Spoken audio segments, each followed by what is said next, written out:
What the story, guys? Welcome to another Irish Media Watch, and it's been 2 months, but we finally got the Fianna Fáil report on Micheal Martin's investigation into the Jim Gavin presidential selection and how he had absolutely nothing to do with it.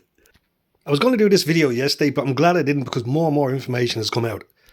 Micheal was doing the rounds on the media outlets yesterday to try and smooth things over, and that in itself had some interesting turnouts. For instance, do you think the easiest ride he would get would be on RTE? But that didn't turn out to be the case. He was meant to turn up at 10 o'clock on David McCullagh's programme, but he didn't turn up till about 20 to 11, which is only 20 minutes left before the thing's over. And if you actually looked at the live stream version when that went out in the studio, McCullagh and Martin were about as far away as you could get from each other without leaving the studio. And in fairness to Davey, he gave him a good grilling. It was actually very interesting at times. I mean, all right, it's still the state media, so you know who your paymaster is. But he gave him a bit of a grilling that got Micheal to pause once or twice. Now, when you compare that to News Talk, who's owned by Media House, you'd expect that the independent lads would be the guys that be going for the jugular. Instead, when he went on the Pat Kenny show to talk about the same thing, Jesus, Pat was just one step away from bringing him a cup of tea and a bicky. It was the cosiest of chats that I've heard in a long time. Up to and including Pat asking him how the Christmas party went for Fianna Fáil at the end of it.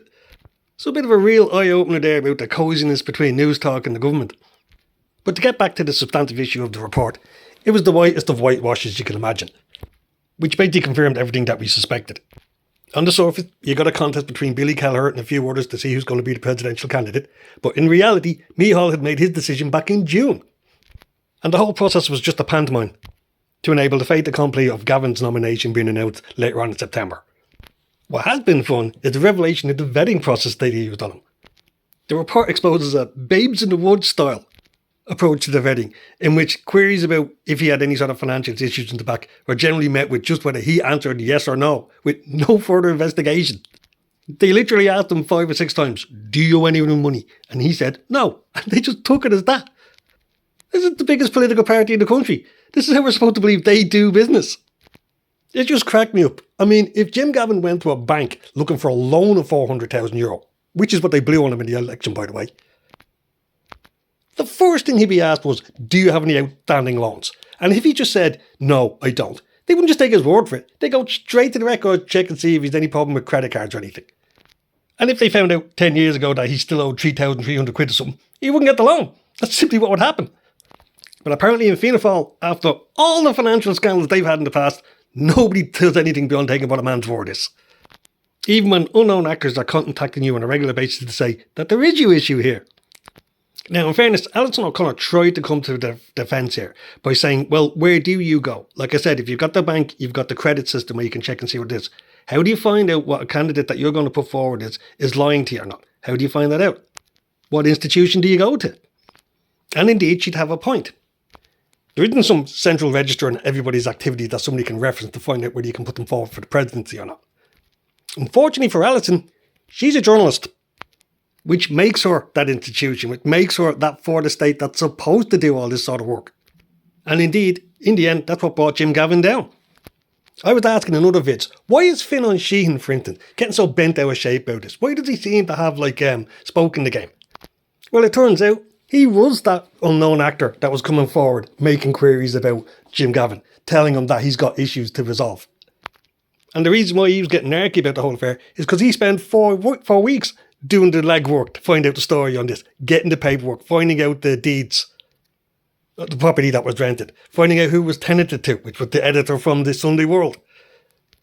And if you go to the Indo YouTube page, you can actually hear 35 minutes of him being interviewed by his fellow colleagues, telling you exactly everything he went through to confirm the story. And apparently, he gave all this information to Fianna Fáil before the selection process. So they knew, and ran with Gavin as the candidate anyway. So to sum up, in my opinion, the whole affair comes down to this. Micheal Martin thought he pulled a cue stroke in nominating Jim Gavin because it was somebody that could get elected but had nothing to do with Fianna Fáil and had any of the baggage gone with them. He didn't think anybody in Fianna Fáil could win the election. He didn't think Bertie Ahern could win the election. So he stumped for Gavin instead. It blew up in his face, and now he's desperate playing damage control. The interesting thing is, though, this doesn't seem to be over. He is very damaged from this, and some of the backbenchers are saying that it ain't over yet. In fact, the only reason he's still leader is nobody seems to have the balls to go up and want the job. Even though everybody in the media is expectantly looking at Mia McCallum's brother. So he ain't out of the woods yet. So there you go, guys. That's the latest on that. I'd advise you to listen to that David McCullough show from, I think it was yesterday, the 17th, or it could have been the 16th. I'm not 100% on that. And definitely listen to the YouTube video from the Indo one for Finn and Sheehan on it. That was fun. Like I said, the notion in the report that there was no way anybody could figure out what was going on with Jim Gavin when half the establishment is sleeping with the other half of the establishment. It's just nonsense. Like the idea there's not some Fianna Fáil, some Fine Gael or some Social Democrat somewhere lying in bed next to a journal saying, Jesus, my editor was telling me this lad's owed him $3.5 for 6 years. The dog's in the street now. And I reckon the only one really happy with the whole affair is Finn and Sheehan. So take care, guys. Have a good one. Like and subscribe, and let us know what you think in the comments. Bye-bye.